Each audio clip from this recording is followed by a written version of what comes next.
So, at the end of the last video, I spoke about exploring the soprano voice more. And along with that today, I want to explore what range each of these voices is in. So, the soprano voice, last time I played the piano, went all the way to the edge of my keyboard.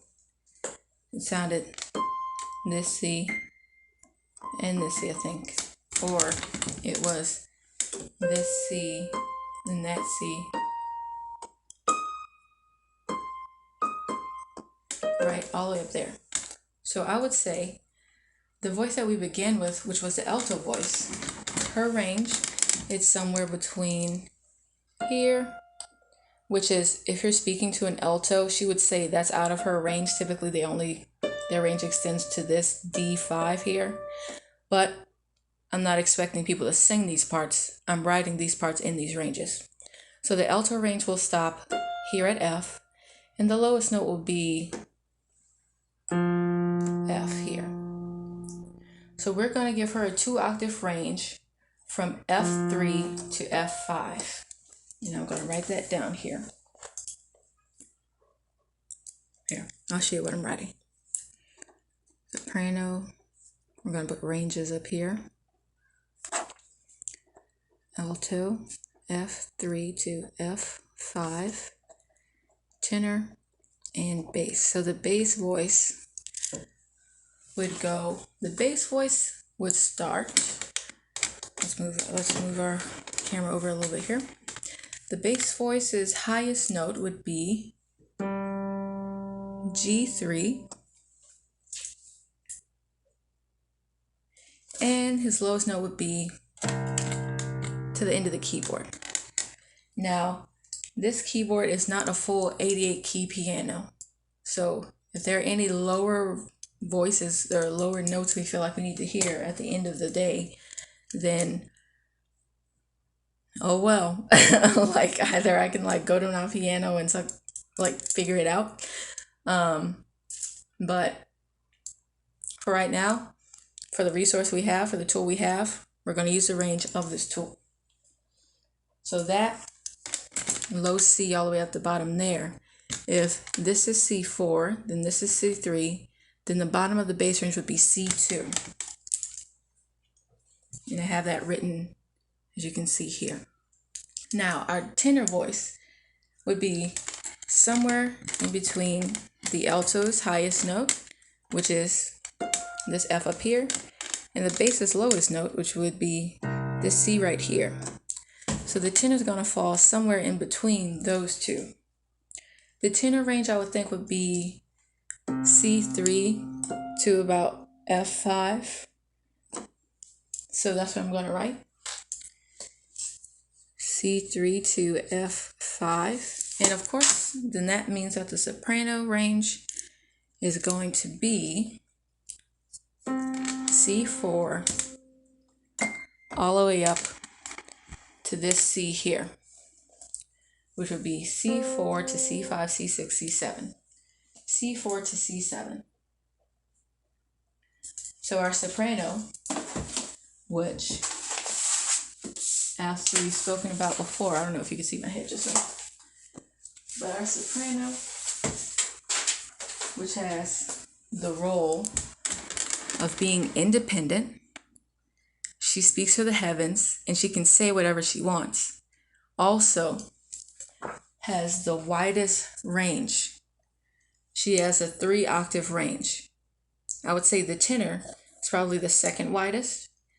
He has C3 to C4, C4 to C5. I would say like a 2.5-octave range. The bass voice has C2 to C3, an 1.5-octave range, and the alto has a 2-octave range. That's not necessarily knowledge we need to use in while writing the song, but it's just obvious to know it. If you recognize it, then that's what we're recognizing. 3 octaves, 2 octaves, an octave and 2 octaves and a half, an octave and a half.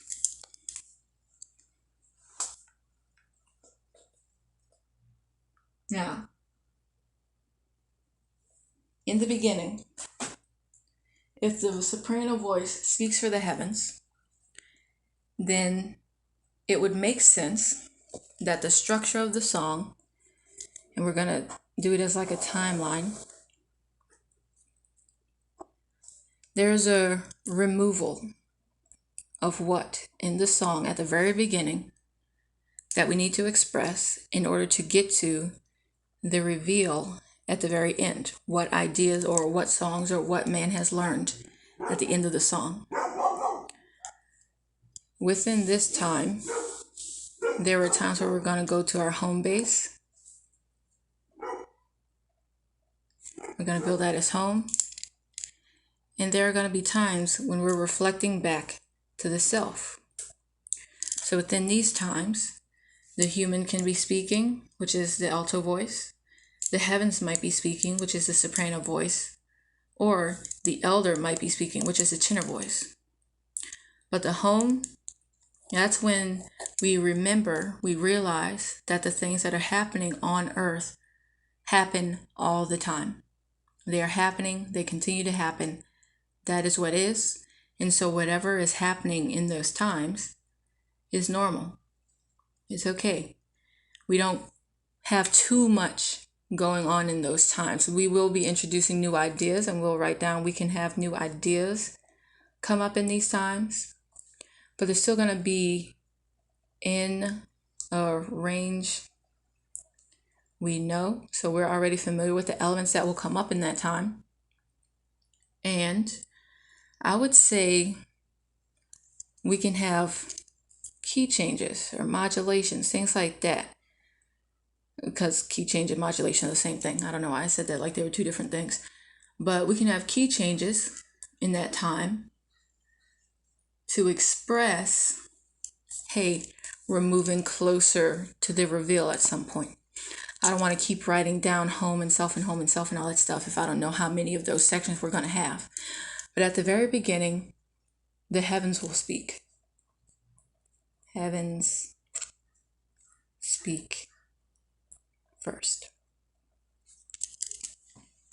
And at the end of the time of the heavens speaking, that's when the song will begin. So all right, song begins. So I'm going to improvise from here to here. I'm going to improvise some ideas using the notes that we've already expressed as being a part of the song. Where did I write that part?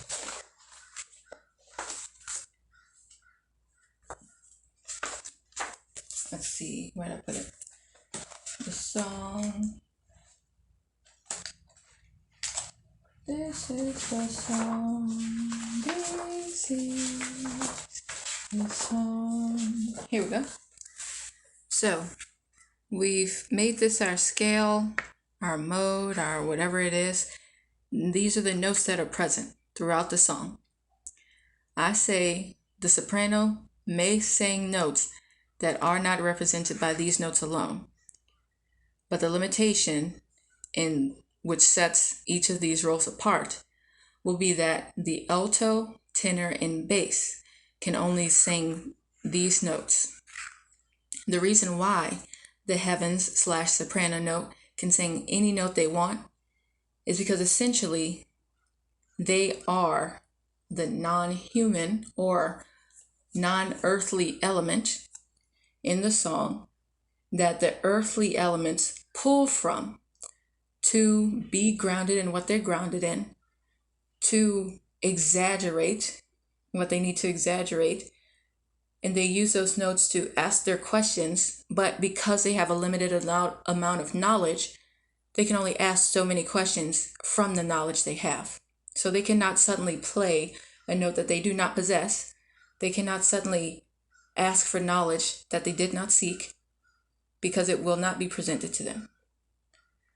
So the soprano idea can sing any note, which I'll write here, can sing any note sings notes present for these three. Now, if at some point I feel that that needs to change and that it would make sense for, let's say, the bass to suddenly play a heavenly note, right? If at some point it makes sense for the bass, which is the earth, to suddenly play a heavenly note, I'll go back on that. If suddenly the tenor is inspired by the heavens to sing a heavenly note, then I'll go back on my idea that they only sing those certain notes. The one thing I'm thinking that it makes sense for man, the alto voice, to play is to only sing the notes that are present unless prompted by the heavens to sing another note. So that could mean that she gives these prompts to the other portions of the song. Well, other portions of the song meaning the other voices present. Now, let's begin just improvising some ideas. First, I'm going to play the scales of what these notes are. So that means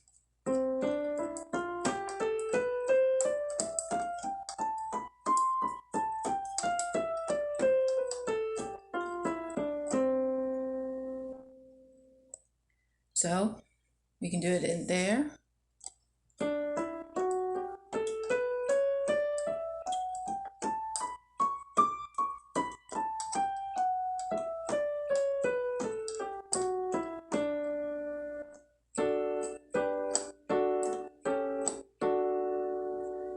We could do there.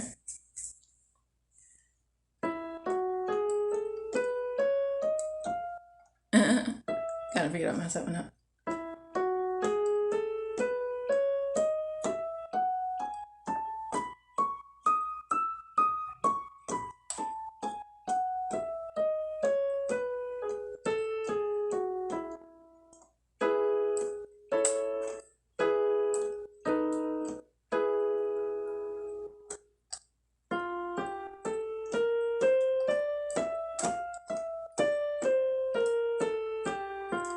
Not gonna lie, I'm already feeling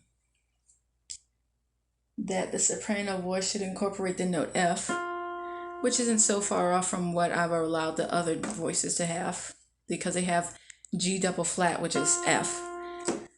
So I'm thinking she might start on F.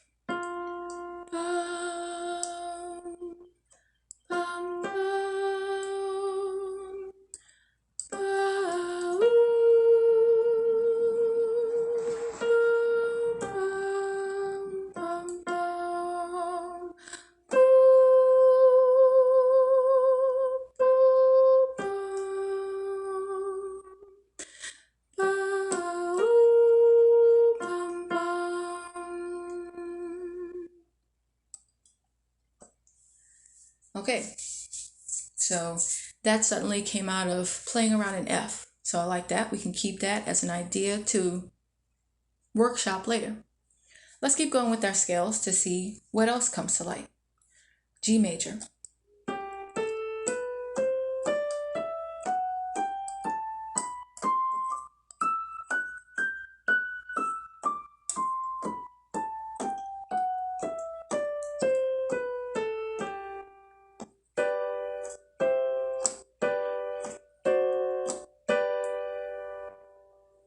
A major.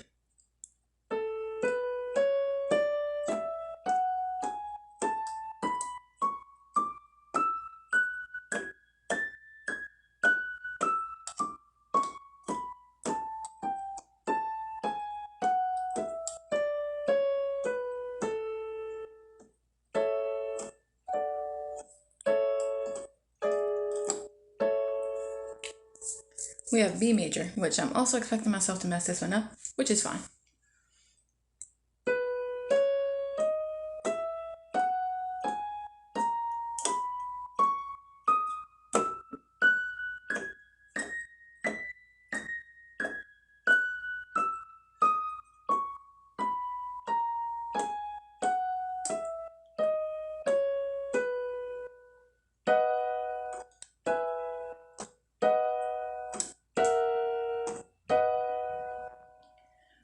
Whew, I did not know I was going to do that one right. All right. It's like I remembered that it had 5 sharps while I was playing it, and then I was like, oh, wait, no, this should be simpler than I'm making it.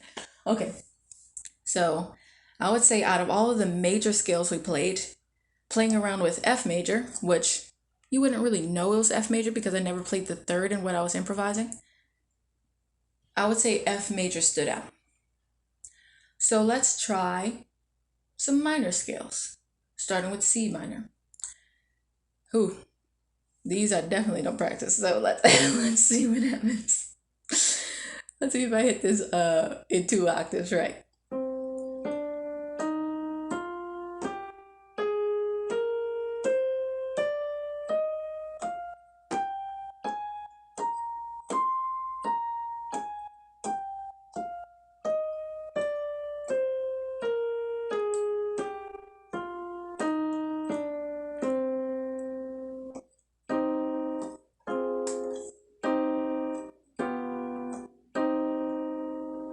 Okay, now let's try D minor. I think that one's 1 sharp. I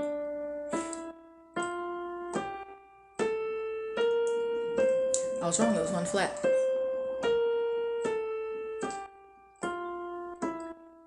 Let me try again. Do 2 octaves this time.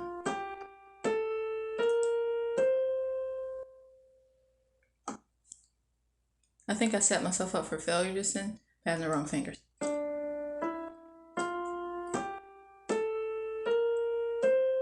No, I didn't.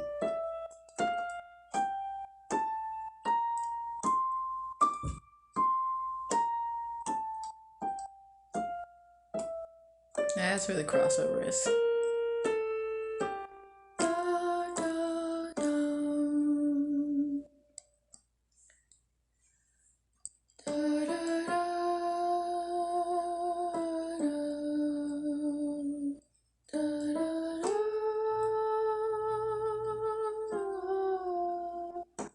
Huh.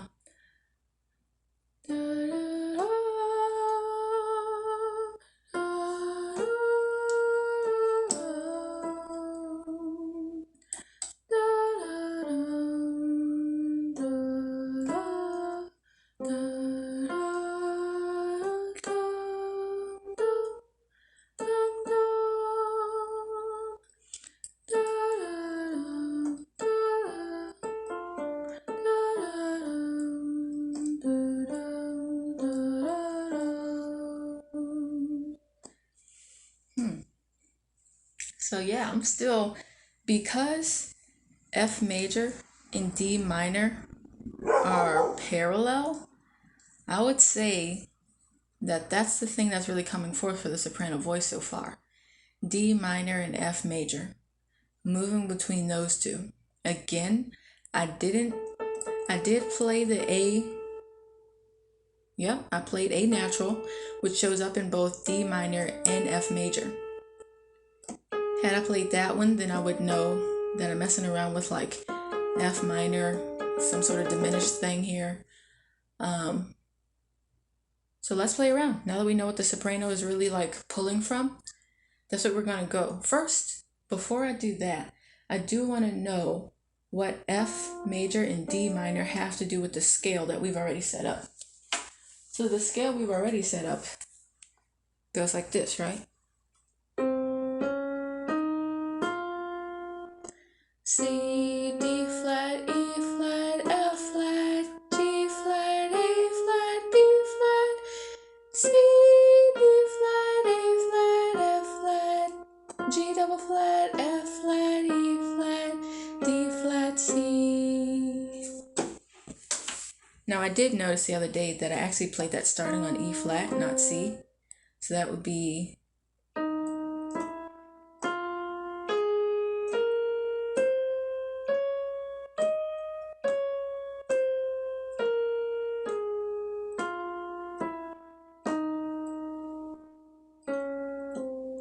pretty odd. But its relationship to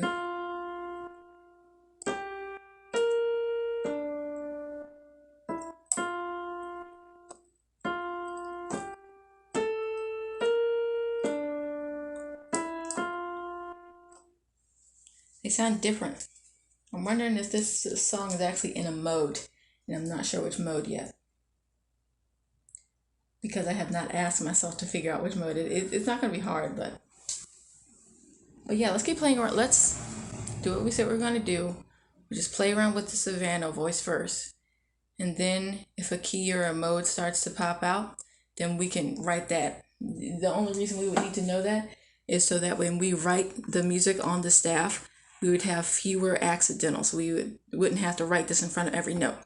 You can put it in the key signature right behind this treble clef. So that way we're like, oh, okay, great. Whenever you see that note, just know that it's flat.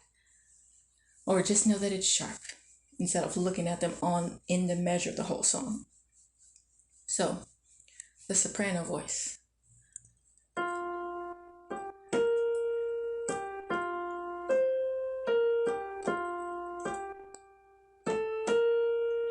See, what I noticed was when I started on the F, this A was not played, but when it's the D, it makes sense to play because it's a fifth of the note, not a third, so it doesn't like tell you what key it's in. Sounds weird to hear it play around on F first. You can play with expectations more when you don't have this here. But once it's here, having this here lets you know exactly where we are.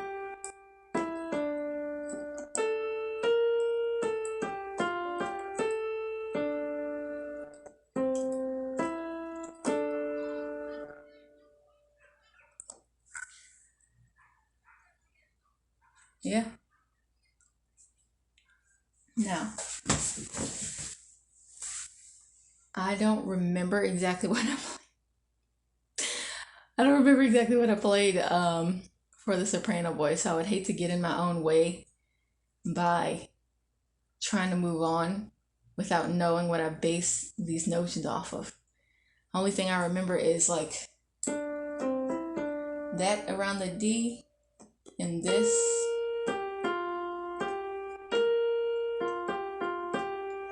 Being what she said when she was playing with F.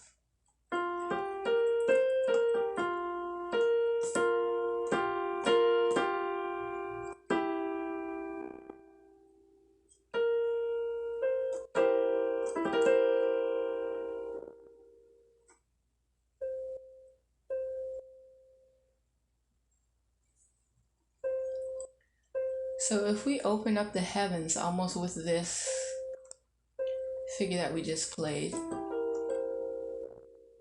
it almost sounds like harp-like, doesn't it? So maybe start the song with opening up to the heavens by playing chords that are sevens, right? Because this is actually an inversion of C major seventh with the minor seven. It's a C major seventh chord. It's just inverted in the, what is this? 3 in whatever form this is, because this is the second, isn't it? So 3, 5, 7, 2. I don't remember. They have names. The inversions for 7 chords have names. I just don't remember the name of this one, and I refuse to like look at my hand and actually figure it out. 3, 4,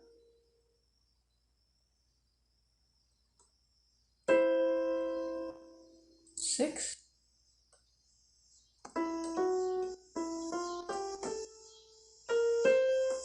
So 3. Would it be a 3, 4, 6 or a 6, 4? Would it be a 6, 4, 3 inversion? I think so. I think this is C major, and this would be a 6, 4, 3 inversion of that C major 7 chord. So yeah, anyway, I'm saying let's open up to the heavens by playing chords like this, giving it sort of a harp-like feel. So that's the removal. That's the veil we're opening up to. So we're removing the veil between what's going on in the heavens that trickles down to the earth, which is our home, in which the song of the society begins.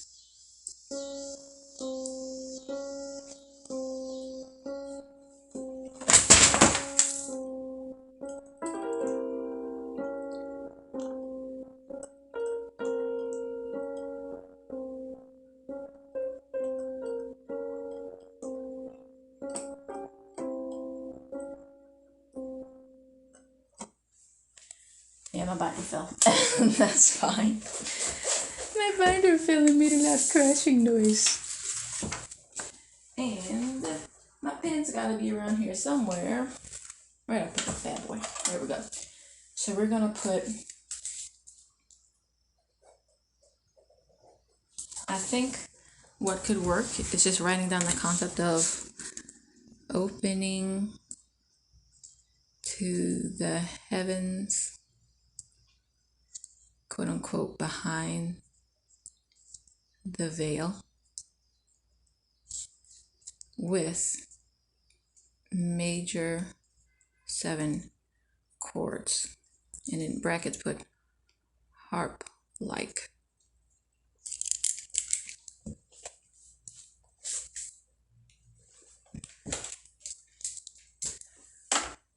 So I like that going into the song, going into getting back down to the earth.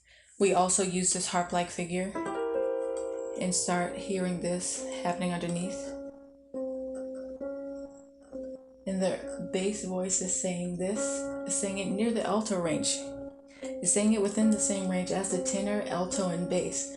All of them possess within their range this C4 and D flat 4. That's in everyone's range. So that's the perfect place to start once the heavens are opening back down to show us what's happening below them. What do we need to know about the heavens? Once we hear this beautiful harp-like melody, what are we seeing? Is it merely peering through the clouds? Do we hear the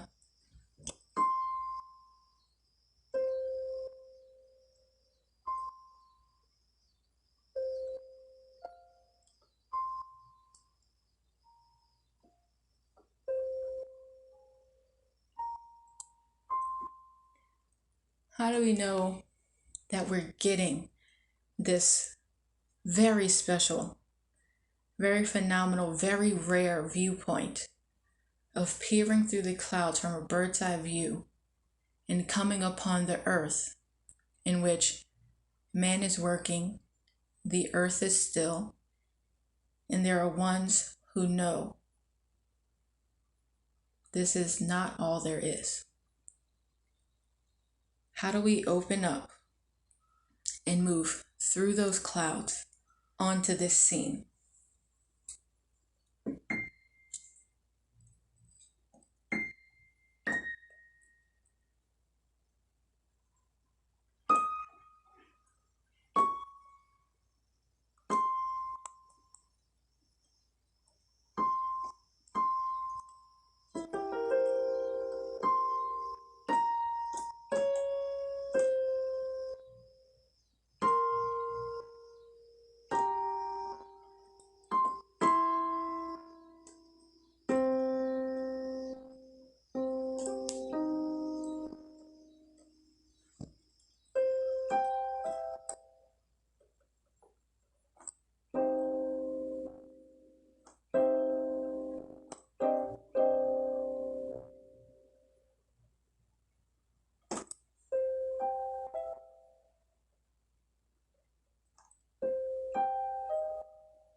Nice improvised figure.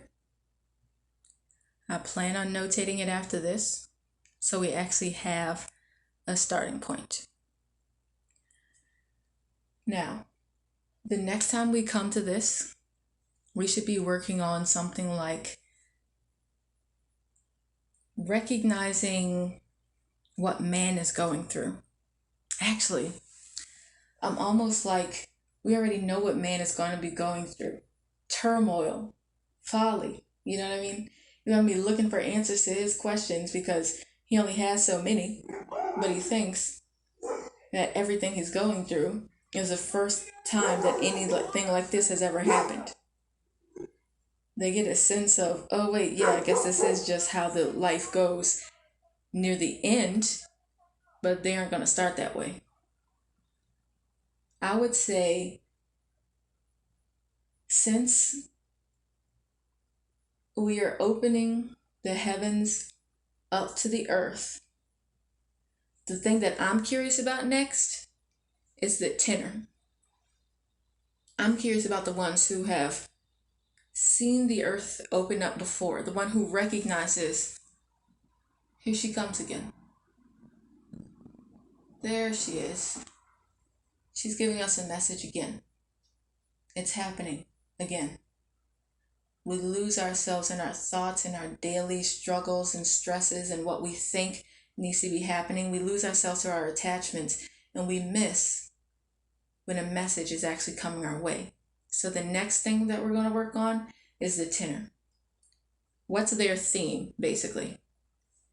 We know what motion they use and we know what notes they use. But what are they going to be saying that they feel like they've said before, that they're going to end up saying again? What are they communicating to us? Next time. Thank you.